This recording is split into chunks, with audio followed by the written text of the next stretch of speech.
आप सभी को जय हिंद।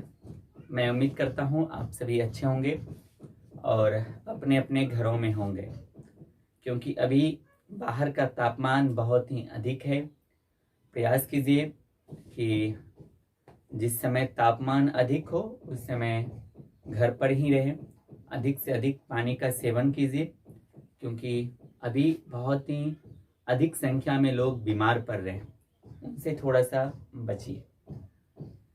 तो मैं उम्मीद करता हूं कि आपने इनसे पहले वाला जो वीडियो हमारा जो डे फर्स्ट था वो आपने देखा होगा, जहां पर मैंने आपके साथ डिस्कस किया था जो हमारा पहला चैप्टर है फॉर्म क्लासेस और इनके साथ ही स्ट्रक्चर वर्ड्स एंड डिटरमिनेंट्स।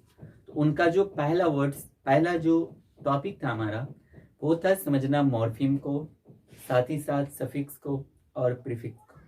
यही चीज हमने कल के वीडियो में आपको समझाया था।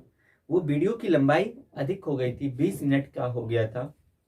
उसका मूल कारण यह था कि शुरुआत में कुछ देर मैंने आपसे बातें की 2-3 मिनट, और उनके बाद हमने क्या किया था, हमने लिखा नहीं था बोर्ड पर। हम आपको बता रहे थे, बताने के बाद मैंने बोर्ड पे लिखा था। इसी वजह से उस वीडियो की लंबाई थोड़ी अधिक हो गई। इसीलिए आज मैंने पहले से ही बोर्ड पर मैंने लिख दिया है थोड़ा बहुत कि आज हमें पढ़ना क्या है। तो इनसे थोड़ा हमारा वीडियो का लंबाई वो कम होगा और कंटेंट आपको ज्यादा मिलेगा। तो आपको एक्चुअल में चाहिए भी वही, ठीक है। तो हमारी बस आपसे एक ही रिक्वेस्ट होगी कि आप इस वीडियो को शुरू से लेके अंत तक देखिएगा। 100% आपको फायदा मिलेगा, ठीक है, 100%। और आप अपने साथ कॉपी और कलम को भी रखिए। जब भी मैं कुछ लिखाऊंगा तो आप डे बाय डे तारीख देखकर आप वीडियो को देखिए, और आपको बिल्कुल ऑफलाइन क्लास का, जैसे आप किसी से ऑफलाइन पढ़ते हैं तो उस प्रकार की अनुभव आपको इस क्लास में भी मिलेगा। तो आप उसी हिसाब से बैठिए और मानसिकता वही बना के रखिए, ठीक है। तो चलिए हम वहां से अब आगे बढ़ते हैं। हमने आपको ये समझा दिया था कि जो हमारा ट्रेडिशनल ग्रामर था, ट्रेडिशनल ग्रामर में शब्दों को मूल रूप से 8 वर्गों में विभाजित किया गया था, और उन 8 वर्गों को ही हम लोग क्या कहते हैं, पार्ट ऑफ स्पीच कहते हैं।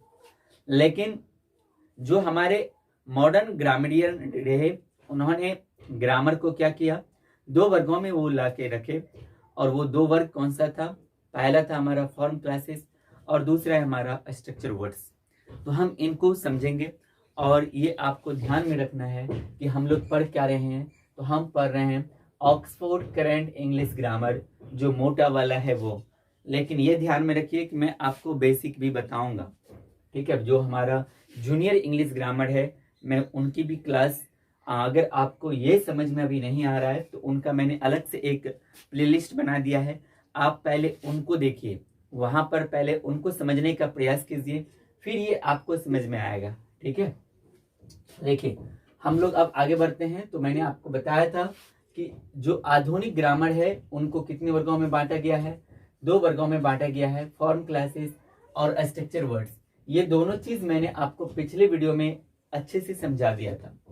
तो फॉर्म क्लासेस क्या होता है, तो इसके अंतर्गत सिर्फ ऐसे शब्द आते हैं, यानी फॉर्म क्लासेस के अंतर्गत ऐसे शब्द आते हैं जो मॉर्फिम से प्रभावित होकर, यानी सफिक्स और प्रीफिक्स से प्रभावित होकर ये अपने आप में बदलाव ला देते हैं। उसी को हम क्या कहेंगे, फॉर्म क्लासेस कहेंगे, ठीक है। फॉर्म क्लासेस का क्या मतलब है, इसके अंतर्गत सिर्फ ऐसे शब्द आते हैं जो मॉर्फिम से प्रभावित होकर, मॉर्फिम से तात्पर्य क्या है, तो मॉर्फिम क्या है भाई, मैंने क्या बताया था, मॉर्फिम का अपना कोई स्वतंत्र अर्थ नहीं होता है, लेकिन मॉर्फिम किसी भी शब्द के पहले या बाद में जुड़कर उसके अर्थ में बदलाव ला देता है। तो याद रखना है कि मॉर्फिम, ये फॉर्म क्लासेस क्या है, तो इसके अंतर्गत ऐसे शब्द आएंगे जो मॉर्फिम से प्रभावित होकर, यानी मॉर्फिम के प्रभाव में आकर वो अपने शब्द में क्या कर देते हैं, रूपांतरण कर देते हैं। तो उनको हम क्या कहेंगे, फॉर्म क्लासेस कहेंगे, ठीक है। तो याद रखना है फॉर्म क्लासेस के मूल रूप से कितने भेद हैं, तो 4 भेद हैं। फॉर्म क्लासेस के कितने भेद हैं, 4 भेद हैं। तो पहला क्या है, नाउन, दूसरा एडजेक्टिव, वर्ब और एडवर्ब। मैं इसकी उम्मीद बिल्कुल कर सकता हूं कि आपको ये सब समझ में आता होगा, नाउन क्या है, एडजेक्टिव क्या है, वर्ब क्या है, एडवर्ब क्या है। क्योंकि अगर ये समझ में नहीं आ रहा है तो बिल्कुल तब आपको आवश्यकता है अभी ऑक्सफोर्ड करंट इंग्लिश ग्रामर पढ़ने से बेहतर है कि आप अभी ऑक्सफोर्ड जूनियर इंग्लिश ग्रामर पढ़िए। तो वहां पर इन चीज़ों का बेसिक से चर्चा किया गया है। तो अगर आप वहां उनको समझ लेते हैं तो बिल्कुल यहाँ पर आपको कोई परेशानी नहीं होने वाली है। ठीक है, तो फॉर्म क्लासेस के याद रखना है कितने भेद हैं, 4 भेद हैं, नाउन, एडजेक्टिव, वर्ब और एडवर्ब। तो नाउन आपको पता है नाउन क्या है, तो ये किसी व्यक्ति, स्थान या जानवर यानी किसी के भी नाम को हम क्या कहते हैं, नाउन कहते हैं। तो जैसे कैट है तो आप, मैंने क्या बताया था, वो मॉर्फिम क्या कहता है, हम या तो किसी के बाद में या पहले आकर हम उसके शब्द के अर्थ को यानी मीनिंग को बदल देंगे। तो कैट से क्या बन जाना है, कैट्स बन जाना है, अर्थ बदल गया। यहाँ पर डॉग दिया गया है तो डॉग से क्या बन जाएगा भाई, डॉग्स बन जाएगा, मतलब मीनिंग बदल रहा है। इनके साथ ही यहाँ पे एडजेक्टिव दिया है, तो एडजेक्टिव देखिए जैसे फास्ट दिया है तो आप इसका क्या बना सकते हैं, आप इनका कहोगे कि भैया इनका फास्टर बन जाएगा, है ना, फास्टेस्ट बन जाएगा, फास्टेस्ट बन जाएगा। इजी दिया है, इनका भैया इजियर बन जाएगा, है ना, इजीएस्ट बन जाएगा। ये क्या है, ये यहाँ पर आप क्या देख रहे हो, ये किसी के प्रभाव में आकर अपने शब्दों का अर्थ बदल रहा है, इसीलिए क्या है, फॉर्म क्लासेस है। अब इसी प्रकार से वर्ब है, तो वर्ब आपको पता है, वर्ब क्या है भाई, बीइंग और doing words are called verb. होना या करना शब्द क्या कहलाता है, वर्ब कहलाता है। जैसे मान लीजिए प्ले, प्ले का मतलब क्या होता है, खेलना, तो कोई तो यहाँ पर कार्य हो रहा है। अब इसके साथ ही जैसे लगेगा तो इसके अर्थों में भी क्या हो जाएगा भाई, परिवर्तन हो जाएगा। तो याद रखना है ये किसका उदाहरण है, ये फॉर्म क्लासेस का उदाहरण है। इसी प्रकार से एडवर्ब दिया है, तो एडवर्ब में भी आप क्या कर सकते हो, जैसे स्लो, स्लो का क्या बन जाना है भाई, स्लो दिया हुआ है तो स्लो का क्या बन जाएगा, स्लोली बन जाएगा। हैप्पी दिया हुआ है, हैप्पी दिया हुआ है, हैप्पी का क्या बन जाना है, हैप्पीली बन जाना है। तो हम यहाँ पर क्या देख रहे हैं कि फॉर्म क्लासेस में क्या हो जा रहा है, डिफरेंसेस इनके शब्दों में आ जा रहा है। यानी फॉर्म क्लासेस क्या कह रहा है कि ये किसी के भी प्रभाव में आकर, किसी के प्रभाव में आकर अपने शब्दों के अर्थ को बदल दे रहा है, तो ये क्या कहलाएगा, ये फॉर्म क्लासेस कहलाएगा। स्ट्रक्चर वर्ड्स क्या है, तो स्ट्रक्चर वर्ड्स का परिभाषा हो जाएगा ऐसे शब्द जो किसी भी यानी मॉर्फिम के प्रभाव में आकर अगर वो अपने अर्थ में बदलाव नहीं लाता है तो इट्स मीन्स उसको हम क्या कहेंगे, स्ट्रक्चर वर्ड्स कहेंगे। तो फॉर्म क्लासेस क्या क्लियर हुआ आपका, हो गया। तो मैं उम्मीद करता हूं ये आपको समझ में आ गया होगा। तो इनको मैं अब रफ कर मिटा रहा हूं, तो अब यहां से हम लोग आगे बढ़ते हैं।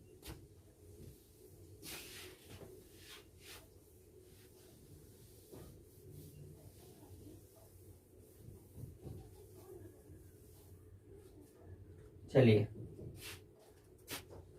अब हमारा दूसरा क्या है भाई, फॉर्म क्लासेस कंप्लीट हो गया, तो अब है हमारा स्ट्रक्चर वर्ड, स्ट्रक्चर वर्ड्स। अच्छा, कुछ चीजों का आपको यहीं पर ध्यान में रखना है कि फॉर्म क्लासेस में भी कुछ ऐसे होते हैं, कुछ ऐसे प्रोनाउंस हैं एक तरीके से, वो एडजेक्टिव में आ जाते हैं। तो वो फॉर्म क्लासेस में होते हुए भी उनके अर्थ में बदलाव नहीं आता है।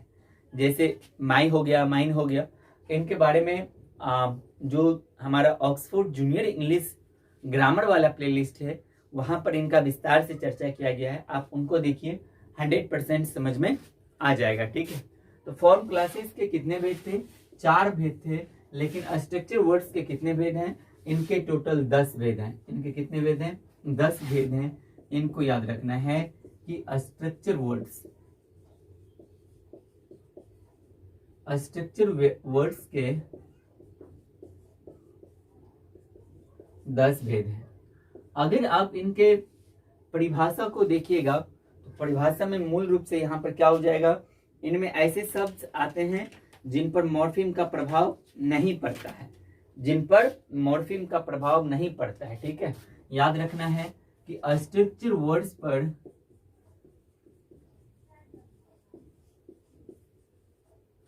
स्ट्रक्चर वर्ड्स पर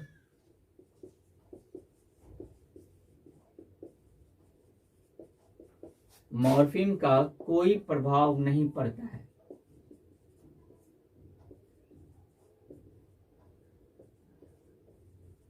ठीक है, तो इनके भेद कितने हैं भाई? तो इनके टोटल 8 भेद हैं, इसको लिख लीजिए आप।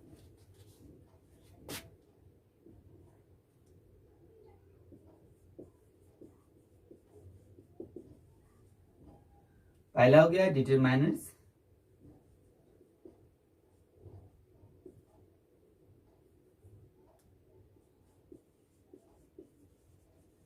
प्रोनाउंस,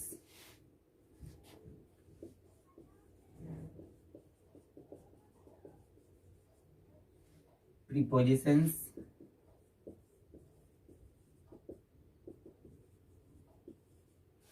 auxiliaries,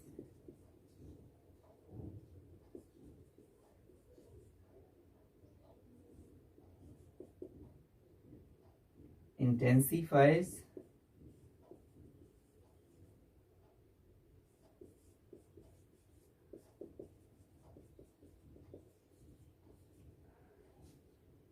conjunctions and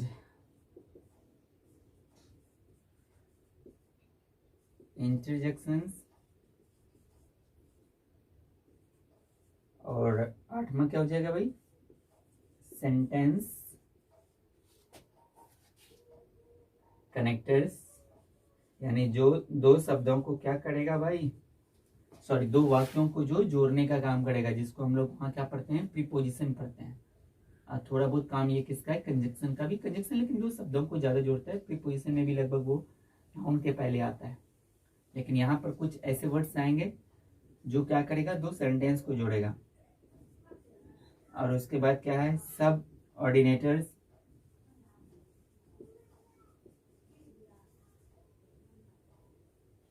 और आपका अंतिम क्या है? Question words.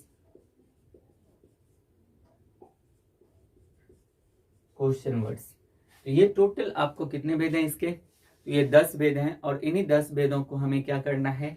समझना है, और एक एक करके हम इसको समझेंगे। हम यहाँ से शुरुआत करेंगे डिटरमाइनर से, और फिर हम बारीकी से समझेंगे। लेकिन देखिए, मैं आपसे ये रिक्वेस्ट करूंगा कि ये वाला ग्रामर आपको तभी समझ में आएगा जब आपका junior Oxford junior English grammar clear होगा।